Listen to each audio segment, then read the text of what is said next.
Hi friends, this is a special video which I have created to discuss a particular syndrome, disease or disorder in critical care.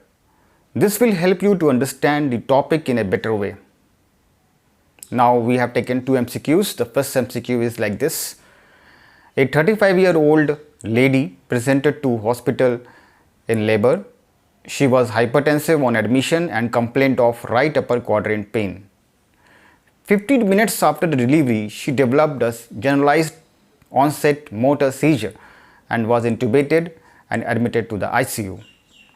Her seizure is most likely a late manifestation of pre-existing epilepsy, B, a complication of delivery before normalization of blood pressure, C, associated with subcortical vasogenic cerebral edema on imaging, D, a complication of high dermatomal level of epidural analgesia, or E, associated with thrombocytosis and cerebral vascular occlusion. Now we should find the clues in this question. So first, she was found to be hypertensive on admission. Probably this might have been missed in antenatal checkup and probably never received treatment for her preeclampsia. Now she comes with hypertension. That means that her hypertension must have been uncontrolled since long time during pregnancy due to some reason. So now she comes with right upper quadrant pain, which is a characteristic feature of severe preeclampsia and HELLP syndrome. Such pain is thought to result from distension of liver and stretching of liver capsule. Now the seizures are occurring in clinical context of right upper quadrant pain, admission hypertension, and therefore it is more a part of eclampsia rather than pre-existing chronic epilepsy disorder. So option A is ruled out. Rapid delivery of fetus is the definitive treatment in preeclampsia, eclampsia or HELLP syndrome and is prioritized over the blood pressure control. Hence option B is wrong. High dermatomal level of epidural anesthesia typically presents with upper extremity weakness, respiratory failure and circulatory shock, which is not in this case. So option D is also not possible. Thrombocytosis does not occur in eclampsia. Rather, thrombocytopenia is a feature of eclampsia and HELLP syndrome. So this patient has developed hypertensive encephalopathy, most likely PRES. So option C is most appropriate answer over here. And aptly, the brain imaging, the choice of the brain imaging over here is the MRI. The typical features would include the subcortical vasogenic cerebral edema, most commonly in parietal and occipital regions. So it is a neurological complications of PIH or preeclampsia. So remember that PRES or posterior reversible encephalopathy syndrome is a clinico-radiological syndrome which is characterized by clinically by seizure and visual disturbances and headache and vomiting, etc.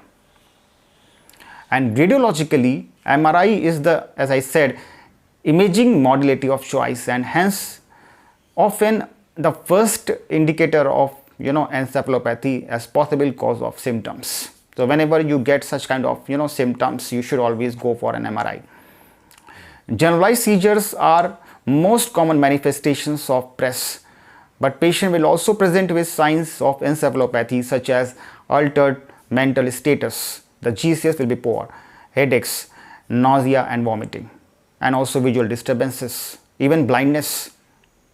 PRES is also known by other names like hypertensive encephalopathy or hyperperfusion encephalopathy or leukoencephalopathy. PRES is truly reversible disease, and if you give a prompt treatment, all the symptoms resolve within a week. Now we should understand that there are triggers which are responsible for PRES pathophysiology. So in this case the triggers were fetus in utero and also uncontrolled hypertension. So we should hasten the delivery process of fetus and also we should be able to control the blood pressure. So control of blood pressure is done by two agents. The agent of choice over here is magnesium sulfate, which is a cerebroprotective agent, and also it is a peripheral vasodilator, and also magnesium sulfate is anticonvulsant. The loading dose is 4 gram IV and followed by 2 gram to 4 gram per hour of infusion. Okay.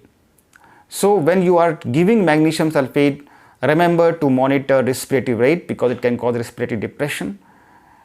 You should also look at the reflexes, knee reflexes, deep tendon reflexes. So if they are going down, then you should stop the magnesium sulfate infusion. And also you should look at the urine output.